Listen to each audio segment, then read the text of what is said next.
today I'm doing a review of Mission Impossible Part 7, which is actually Mission Impossible Dead Reckoning Part 1.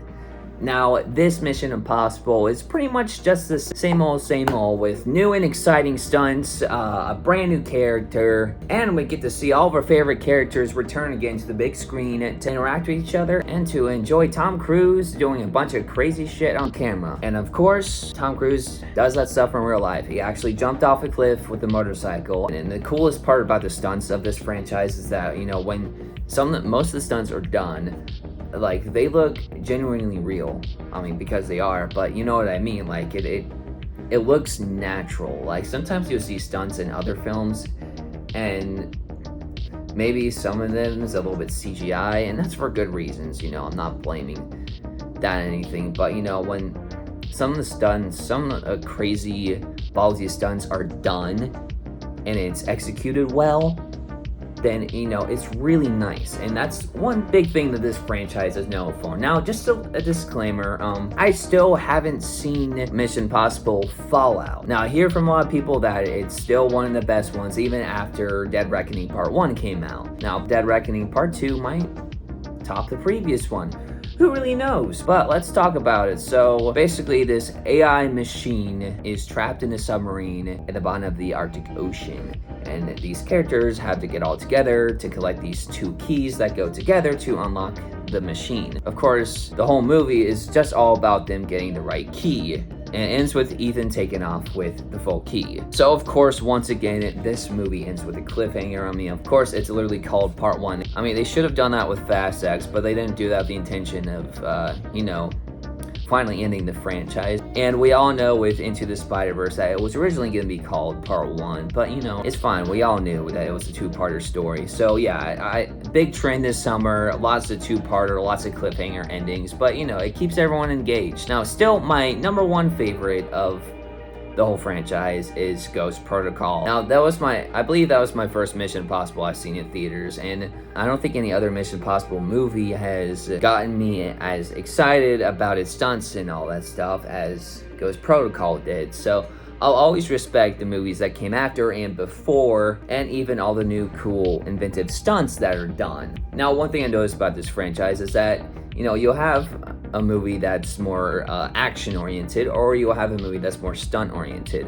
I only watched like 25% of Fallout, but I hear that one is more of an action oriented film, while this one is more stunt focused. Definitely more stunts going on, and it's definitely entertaining to watch, like car chase sequences, the looming threat of a nuclear bomb, but it turns out it's just the AI messing with him. Now, one cool thing I really like what they did with this movie is that instead of having just your basic generic villain screwing with the regular group, you have an AI messing with everyone. Now, there's a sequence at the airport where an AI pretty much threats the whole group with a bomb, but Simon Pegg's character has to twist in a code and solve a couple riddles to prevent the bomb from blowing up. And basically the AI hacks into computers and stuff and messes with the whole team. And what I really like about this is that this is a unique type of threat. So with the franchise going on as long as this one has, it's really cool to see that they still have fresh and new ideas coming to the table, including the really cool action with new types of stunts going on. But of course, one thing they'll always have in the Mission Impossible movie is a car chase sequence, and this one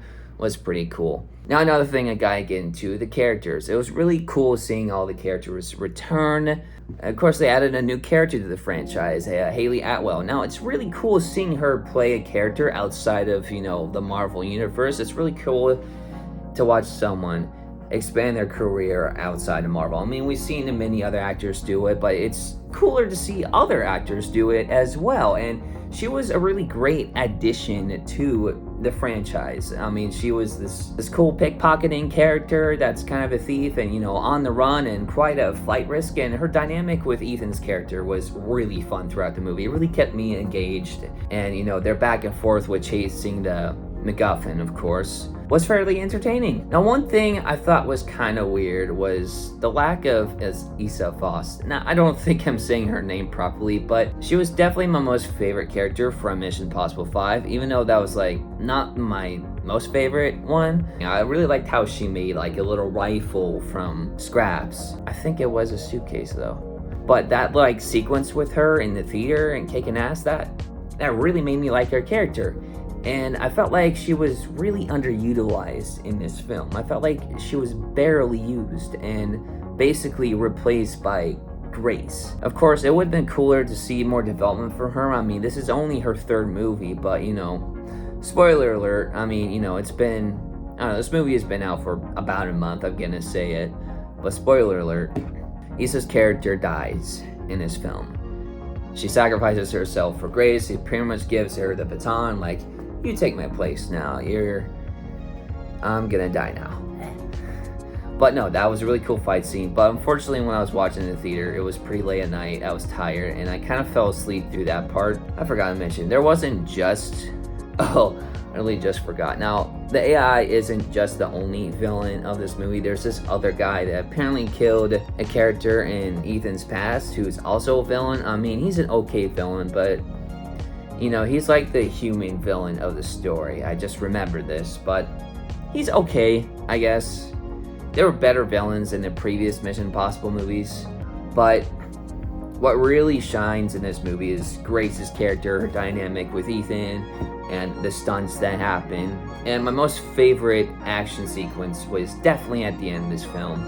It reminded me of the beginning of Uncharted 2, with Drake trying to climb up the train before the train falls off the cliff. Yeah, that's literally how this film ends. I really like how this film ends with Ethan and Elite parachuting and gliding all the way to Dead Reckoning Part 2. that's literally how it ends. And honestly, I'm excited for the next one. This threat had really great presentation, and who knows how much damage it will cause in the world of Mission Impossible. Will this franchise keep going?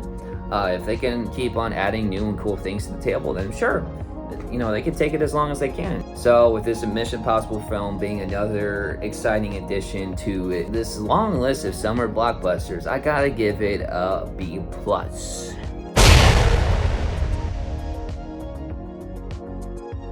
Now, I know it's been a while since I've done movie reviews. I've had a packed summer.